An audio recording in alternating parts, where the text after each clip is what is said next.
Neha Shah from ELSE Institute of Engineering and Technology from the Department of Electronics and Communication Engineering. Today I am going to explain you about architecture of fixed point DSP processor, architecture of floating point DSP processor and real world applications of DSP from the subject of digital signal processing from the unit of architecture of DSP processor and its applications. The first topic is architecture of fixed point TMSC 6000 DSP processor. The fixed point DSP processor can be also representing like TMSC 6X or TMSC 6XXX instead of this 6000, or it will also representing like 32-bit processor. Because if we want to take fixed point, so for that we have to use only 32 bits, and if we want to find the floating point processor, so for that, for the matrix and for the exponent we have to use 32 bit. It means we have to use 64 bits. So basically we are using the 32 bits for this fixed point DSP processor. Now in this you can see that this one is data RAM means data memory, and this one is program memory means program RAM. Block diagram of the general DSP processor, we had drawn this processor block diagram.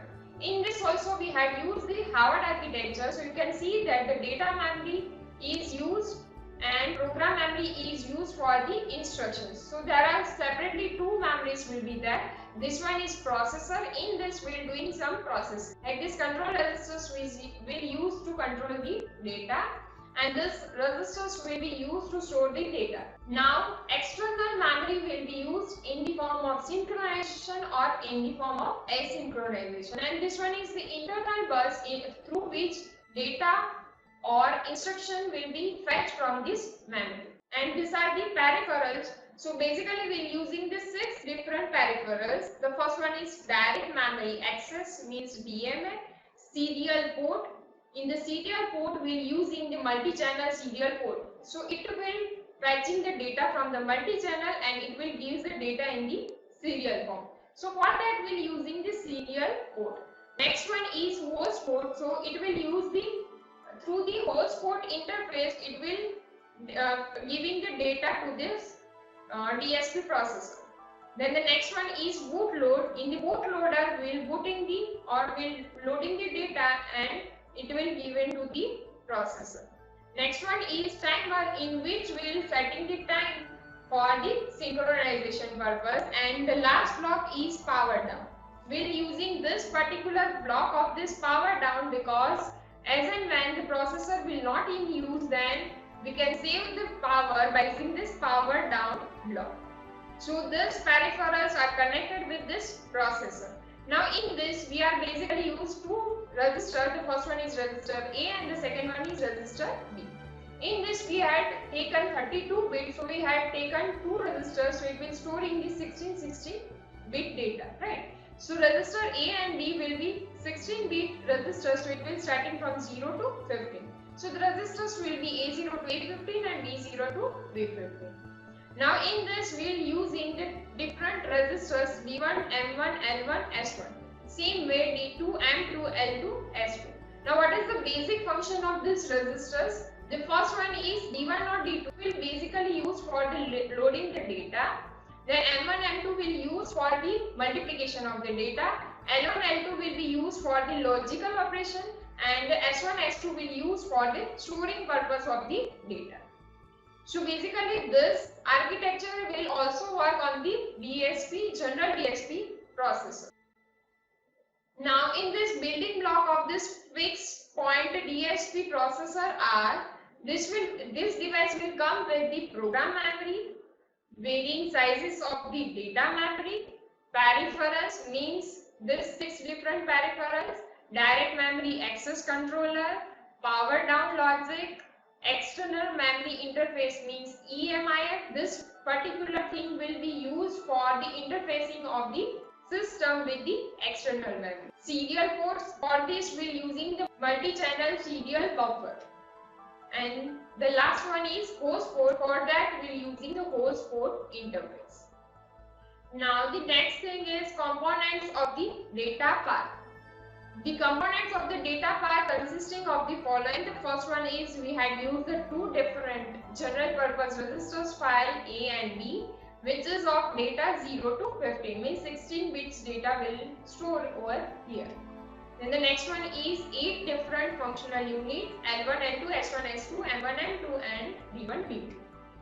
To load from memory data paths means LD1 and LD2 will be used for the loading of the data from the memory path. Then the two store to memory data paths means ST1 and ST2 means it will store the data to the memory. Then the two data address paths means DA1 and DA2. Two register file data cross path means 1x and 2x. So basically these components will be used in the DSP processor. Now the next topic is architecture of floating point DSP processor. So this one is architecture of floating point DSP processor. So basically when the floating point will be there, so for that we are using this floating point DSP processor. Now you can see that in this we had used the AIC23 codec. What is the function of codec? Codec will basically taken the input signal from the mic, or it will taking the input signal from the line. So if you want to take the fixed point, then we have to use lining, and if you want to take the data in the form of variable, then it will use the miking. The fixed output will be given to the line out and the variable output will be given to the head point output. Now from the PWR means power, it will given power to the voltage regulator. The function of voltage regulator is it will regulate the voltage and it will give the fixed voltage to this DSP processor so that this DSP processor cannot damage, because we have regulate the voltage at the voltage regulator. Now this 6713 DSP processor is considered as floating point DSP, so it will use to process the data. And for this one is memory expansion. So if we want to require the expansion of memory, so for that we are using the memory expander block. So it will be expanded and it will be interfaced through this EMIF, means expanded memory interfacing. So it will be interfacing to this expanded memory block. Now the data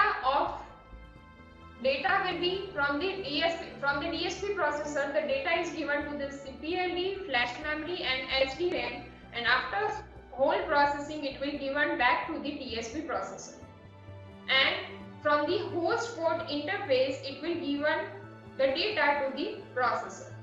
Now these peripheral expansions are also connected with multiplexers. In the multiplexer the data will be taken from many channel and it will give the output to the one channel. Now for this multiplexers we will use the multi-channel buffer serial ports, means MCBSP. So when the value of MCBSP equals to 0, so at that moment the data will be fetched from the codec. Then at the time of MCBSP equals to 0, the data will be fetched, it will be processed over here, and as when the value of MCBSP equals to 1, then the data will be given to the codec and it will give the output to the line out or headphone. Similarly, if you want to extend the JTAG, then we have to use the another multiplexer. So basically the data will be come from the USB, it is given to the embedded JTAG and output of it is given to the multiplexer along with the extended JTAG. So when the value of multiplexer equals to 0, so at that moment the embedded JTAG output will be selected and output of it is given to this process. In this DSP processor, the process will be done in the form of floating point. And when the CPLD will work, according to that it will be connected with this LED and DIP. So DIP means dual in-line package will use, and LED will be used to display the output of the signal. This is the architecture of the floating point DSP processor and it is used for 64 bits. Now the next topic is real world applications of DSP. In this, the first application is we'll use the digital signal processing in the audio signal processing. In the audio signal processing, the first application is we'll use the digital signal processor in digital audio mixing. So if we want to mix any true digital audio signal, then we have to use the digital signal processor to mix this two signals. Now the next application in the audio signal processing is in the music system or in the reverberation. So in the reverberation, how will mixing the signal or how will use the digital signal processor in this music system. So for that, first of all, if I am taking any application of this music system, then we can say that in the concert hall or in the recording room, we have to take different kinds of music and the music effects, right? So for that we have to use this digital signal processor. How will generating different effects in the music system? So for that, suppose if I am saying that the original signal will be in the form of analog form, so it will first sense by any sensor, then it will convert into corresponding digital signal, and then we will processing on this digital signal by using this digital signal processor. So in the music system or in any recording room or in the concert hall, we use the different music system. In the music system, signal will transmitted from the transmitter and it will reach up to the receiver. So if it will transmit from the transmitter and goes to the receiver, so if it will be in the direct form, so it will consider as the dry sound. And if the signal will transmit it from the transmitter and it will go up to the wall, and from that it will be reflected back, then it will consider as echo of the signal. And the sound may also go in the many direction, so it will generating the reverberation, so it will take the different time in this three types of sound. So if we are considering that the signal strength of the direct sound will be more compared to the other one, right? Because it will directly transmit from the transmitter and it will receive by the receiver. Same way, if we are taking the speed of this signal will be more compared to the two other one. So if we are drawing the graph of the amplitude versus time, then you can see that the direct sound have the maximum amplitude and it will take less time compared to the two other one. So in the music system, this three kind of sounds will be get mixed in the recording room and it will give the different effects by using this digital signal processor. Now the next application of this DSP processor will be in the telecommunication. In the telecommunication we'll use in the digital cellular mobile telephony. In this we'll use the digital signal, and if you want to do the process on that, so for that we have used this digital signal processor. Next application is in the set-top box of digital TV reception. Now as you know that nowadays all the TV receivers will be in the form of digital, right? Because there are various advantages of digital signal. So we're using the digital receiver for the TV signal. So for that we will use the set-top box, and in this set-top box we will doing different processing. So in this, as the signal will be in the digital form, so process will be done on the digital signal. So it will be done by using digital signal processing. Now the next application is in the adaptive telephone echo cancellation. So if you want to cancel out the echoes, as you had seen in the last session that echo canceller will cancel out the echo. So for that we have to use this digital signal processor, right? So if you want to remove the echo from the telephone system, so for that we are using the digital signal processor.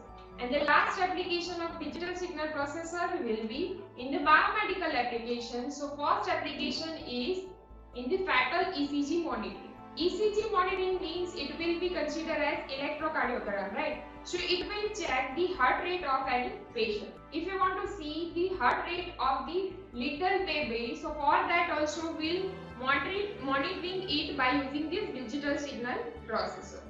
And the second application of this will be DSP based closed loop control anesthesia. So in this application, any doctor will do the operation after giving the anesthesia, but its measurement should be perfect. If the anesthesia dose will be high, then it will be dangerous for the patient, and if it will be less, then also it will not get the effect of the anesthesia, right? So for that we have to use this DSP based closed loop control system for giving the anesthesia. So it will measure that the dose is perfect or not. If it will not perfect, then it will change the dose, and according to that it will give to the patient. So we can save the life by using this system. So for that we have to use this digital signal processor. So basically the digital signal processor will be in all the application nowadays. So these are the real world application of the digital signal processors. Thank you so much.